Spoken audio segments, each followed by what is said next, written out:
O Exorcista, Parte 2, Capítulo 2. Regan estava deitada de barriga para cima na maca de exames do Dr. Klein, com os braços e as pernas esticados. Segurando um dos pés, Klein o flexionou em direção ao tornozelo e o manteve ali, tensionando-o até soltá-lo de repente. O pé voltou à posição normal. Ele repetiu o procedimento diversas vezes, sem qualquer variação no resultado. Parecia insatisfeito.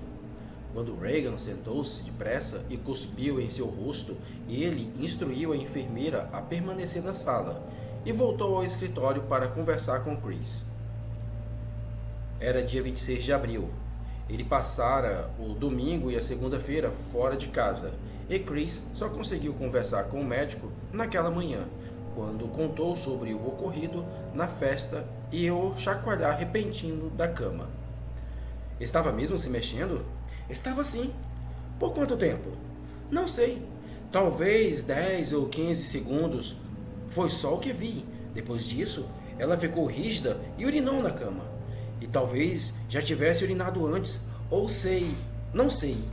Mas ela caiu num sono profundo de repente e só acordou na tarde do dia seguinte. Klein encontrou no escritório pensativo. Bem, o que está acontecendo? Perguntou Chris, ansiosa.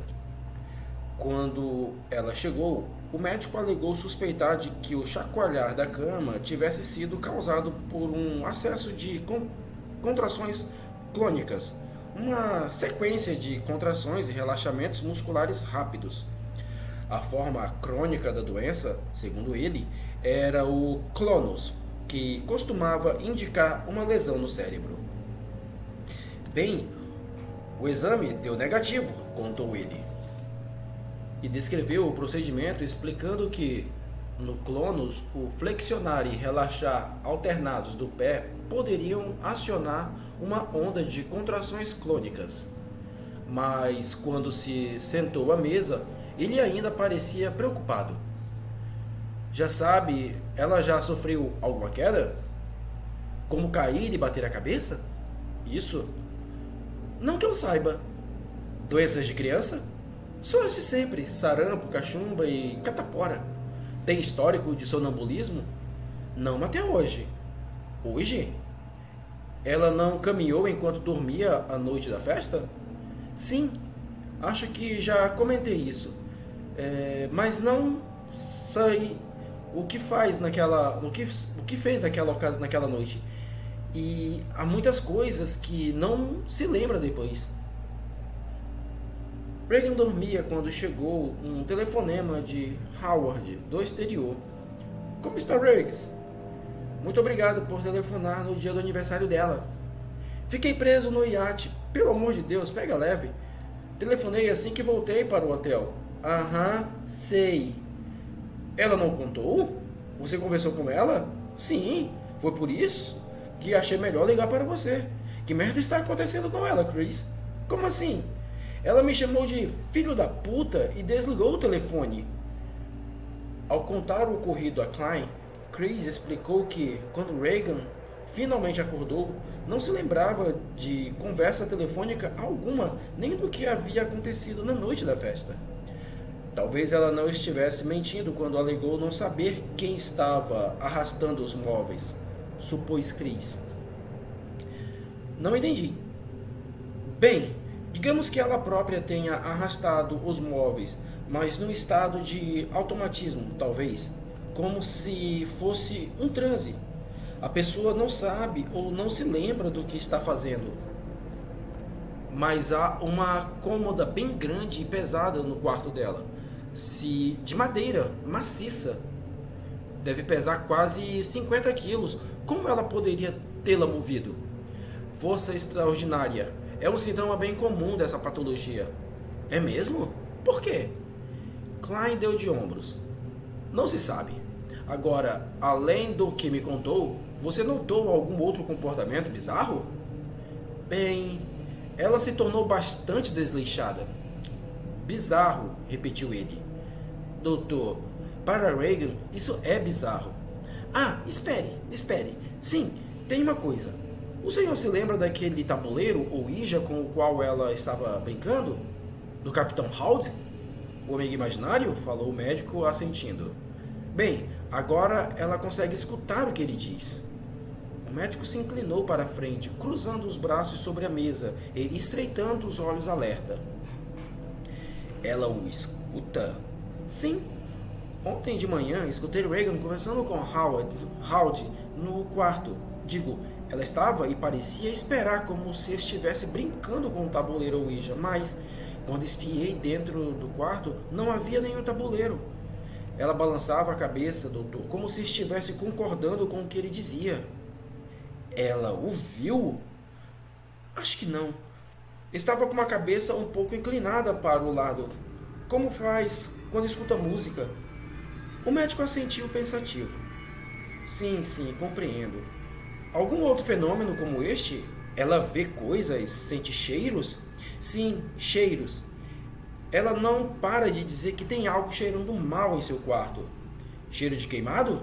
Sim, isso mesmo. Como sabe? Bem, esse é geralmente o sintoma de um tipo de perturbação da atividade químico-elétrica do cérebro. No caso de sua filha, no lobo temporal. Ele levou o dedo indicador à frente do crânio, aqui, na parte frontal do cérebro. É raro, mas causa alucinações bizarras, normalmente seguidas por uma convulsão.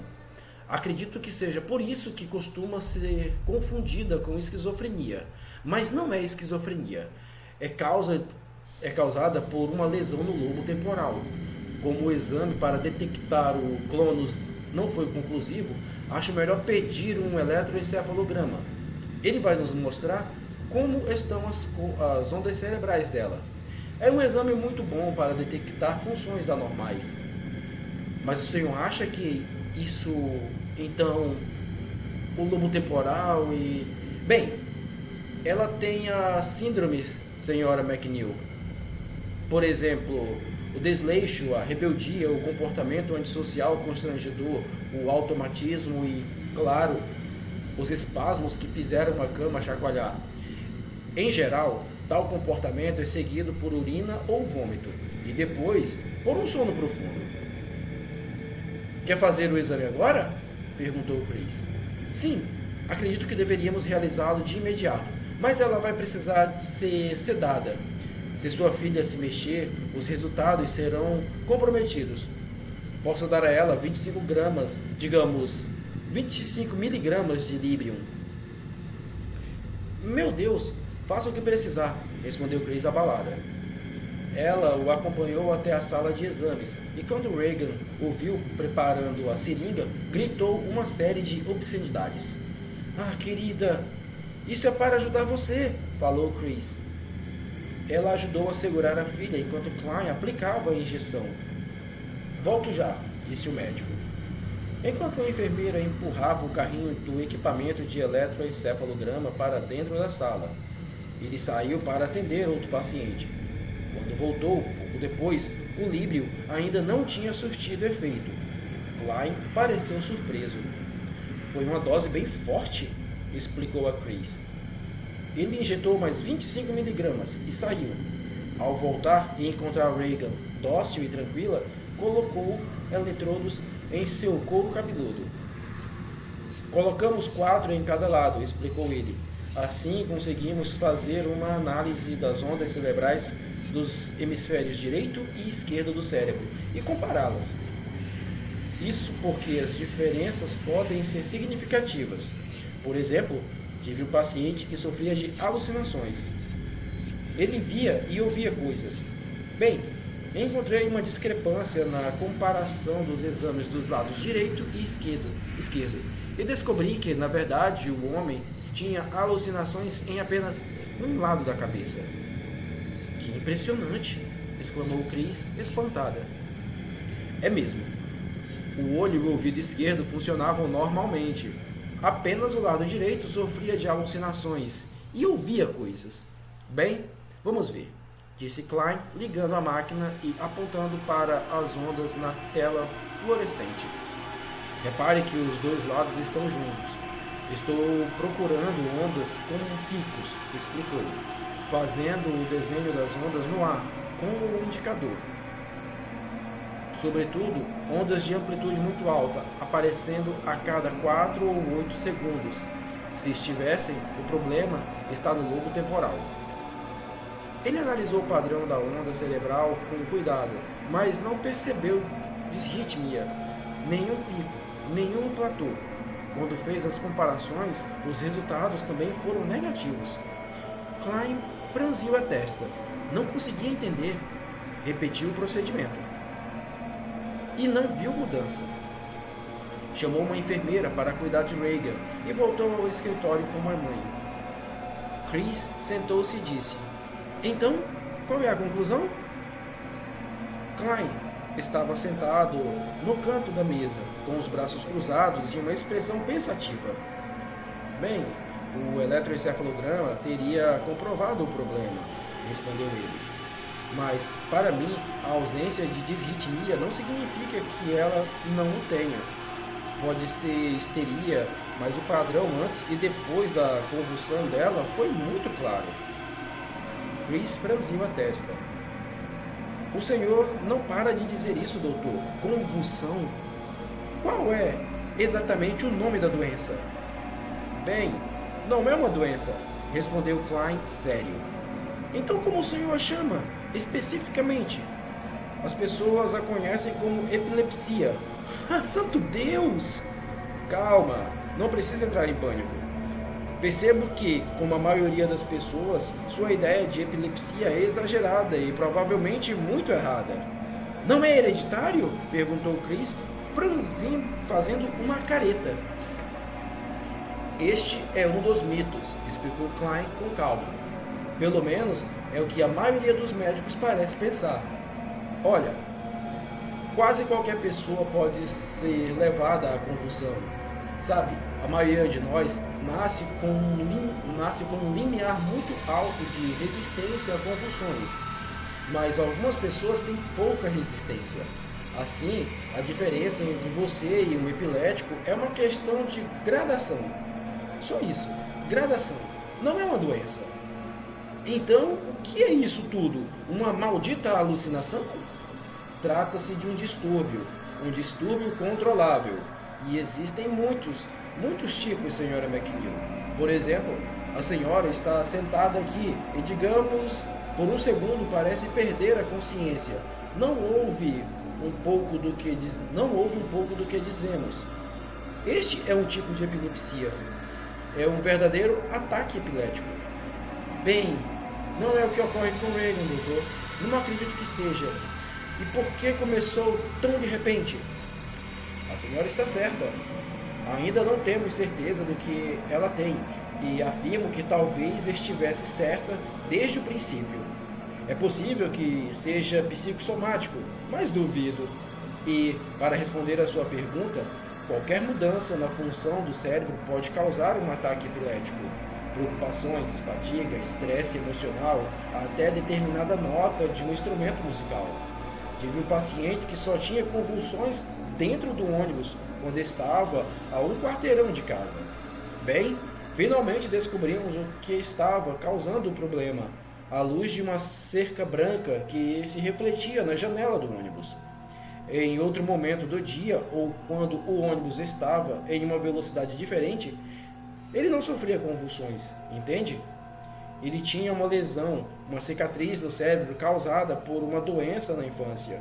No caso de sua filha, a cicatriz seria na frente do lobo temporal.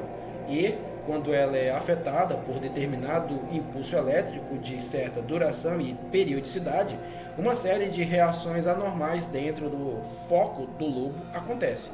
Entende? "Acredito no senhor", disse Chris, suspirando desanimada. "Mas direi a verdade, doutor. Não entendo como a personalidade dela pode ter mudado tanto. No lobo temporal é extremamente comum e pode durar dias ou até semanas. Não é raro perceber um comportamento destrutivo ou até criminoso. É uma mudança tão drástica, na verdade, que há 200 ou 300 anos, as pessoas com distúrbios no lobo temporal eram tidas como possuídas pelo demônio." Elas eram o quê? Possuídas pelo demônio. Sabe, um tipo de versão supersticiosa para explicar a dissociação de personalidade. Fechando os olhos, Chris apoiou a testa nas mãos fechadas. Olha, me diga alguma coisa boa, murmurou ela. Bem, não se assuste. Se for uma lesão, ela tem sorte de certa forma.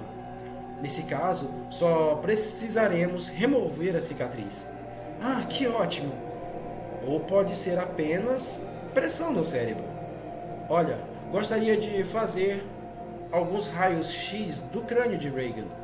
Há um radiologista aqui no prédio e talvez eu possa chamá-lo para que faça esse exame agora mesmo. Quer que eu chame? Porra, mas é claro! Vamos fazer isso! Klein ligou para o radiologista e arranjou tudo. Regan seria levada imediatamente. O médico desligou o telefone e começou a escrever no receituário. Sala 21, no segundo andar. É provável que eu entre em contato amanhã ou na quinta-feira. Gostaria de pedir a opinião de um neurologista. Enquanto isso, vou tirar a Ritalina. Vamos tentar administrar Librium por um tempo. Ele arrancou a folha do bloco e entregou a ela. Eu ficaria perto dela, Sra. McNeil. Durante esses transes de sonambulismo, se forem isso mesmo, ela pode se ferir. O seu quarto é próximo do dela? Sim, é. Ótimo. No térreo? Não, no segundo andar. Há janelas grandes no quarto? Sim, uma. Por quê? Bem, é melhor mantê-la fechada, até mesmo trancadas. Num estado de transe, pode ser que ela caia pela janela. Certa vez eu tive um paciente, completou Chris com um sorriso cansado. Klein sorriu. Pelo visto, tenho muitos pacientes, não é? Sim, muitos. Ela apoiou a cabeça na mão e se inclinou para a frente pensativa. Olha, pensei em outra coisa agora. O quê? É que, depois de um acesso, você disse que ela caiu num sono profundo, como no sábado à noite, não disse? Sim, afirmou Klein, assentindo. Disse sim. Bem, então por que nas outras vezes em que Regan disse que a cama estava chacoalhando, ela estava sempre muito desperta? A senhora não me contou isso. Bem, mas é verdade. Ela parecia bem. Entrava no meu quarto pedindo para dormir na minha cama. Urinava, vomitava? Chris balançou a cabeça. Ela estava bem. Clive franziu a testa e mordeu o lábio. Bem, vamos ver se os raios-x vão mostrar, disse ele por fim. Sentindo-se esgotada, Chris guiou Regan até o radiologista.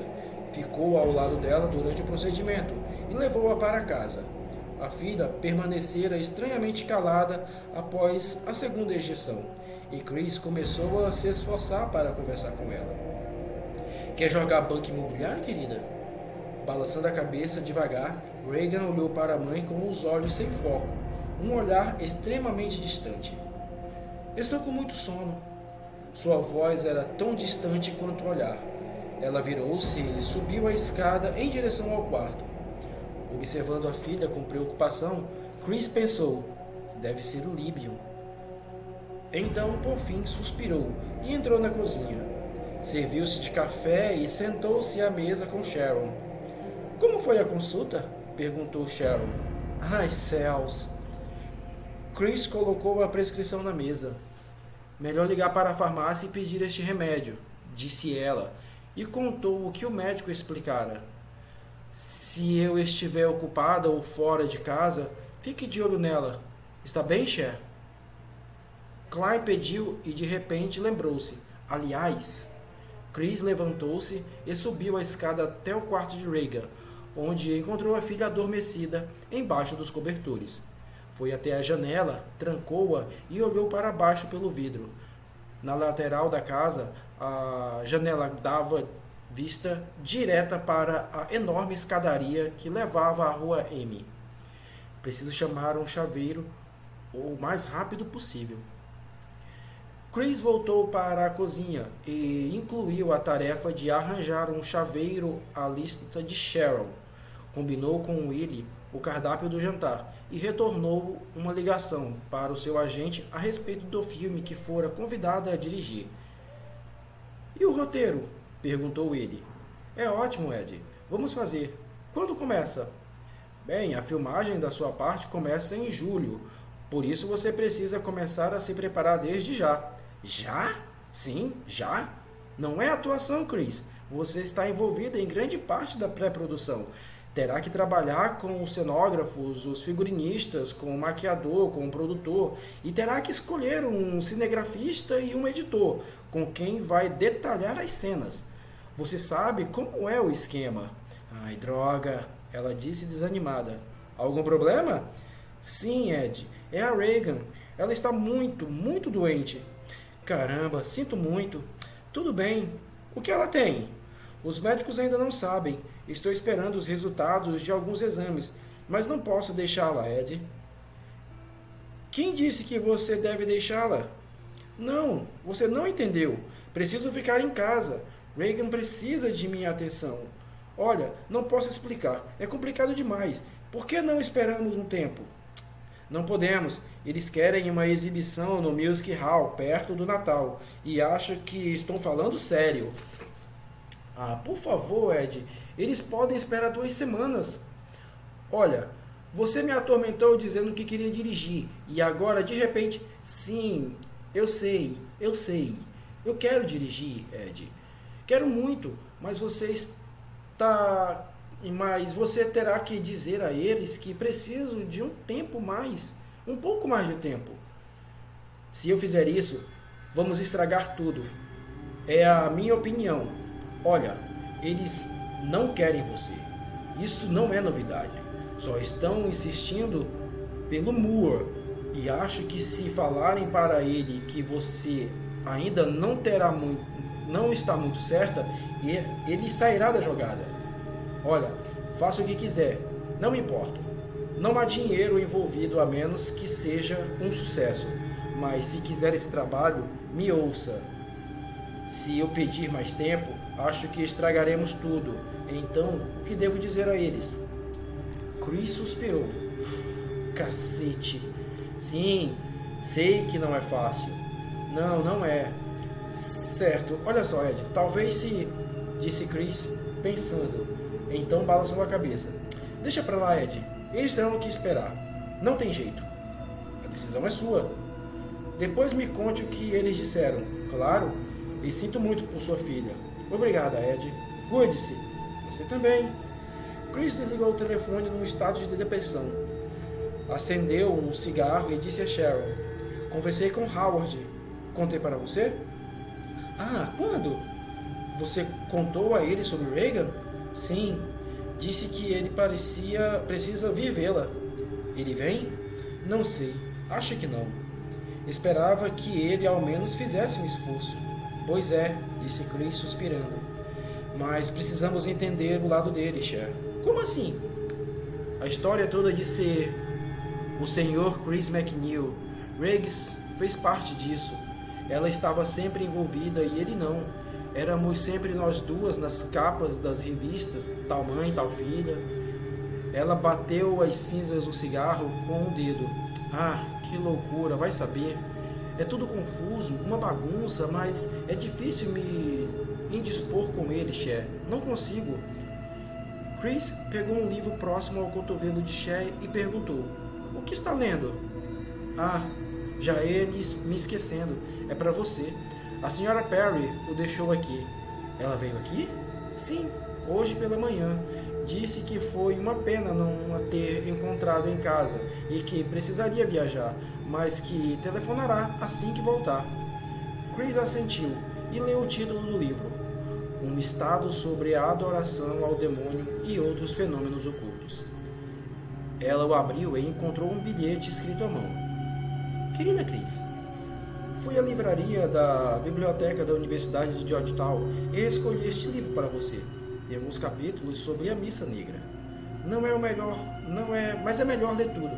Acredito que vá achar as outras sessões especialmente interessantes. Até breve, Mary Jo. Que simpática, disse Chris. Sim, ela é. Chris folheou o livro. O que acontece na Missa Negra? É muito pesado? Não sei, respondeu Cheryl. Não li. Seu guru disse para você não ler? Sharon se espreguiçou. Ah, esse assunto me cansa. É mesmo? Então o que aconteceu com o seu complexo de Jesus? Ah, pare com isso. Chris deslizou o livro sobre a mesa em direção a Cher. Toma, leia e me diga e me conte o que acontece. Para eu ter pesadelos? Por que acha que eu pago seu salário, Cher? Para passar mal. Isso eu mesma posso fazer, disse Chris ao pegar o jornal. Basta engolir o conselho de seu empresário para passar uma semana vomitando sangue. Ela deixou o jornal de lado de repente. Pode ligar o rádio, Cher, para ouvirmos as notícias? Sharon jantou com Chris e saiu para o encontro. Deixou o livro para trás. Chris ouviu sobre a mesa e pensou que deveria lê-lo, mas acabou sentindo-se muito cansada. Ela o deixou onde estava e subiu as escadas. Conferiu a filha, que estava deitada e coberta, aparentemente pronta para dormir a noite toda. Checou a janela de novo, trancada. Ao sair do quarto, tomou o cuidado de deixar a porta bem aberta e não fechou a própria porta antes de deitar. Dormiu enquanto assistia a um filme na televisão. Na manhã seguinte, o livro de adoração ao demônio havia desaparecido misteriosamente da mesa. Ninguém percebeu.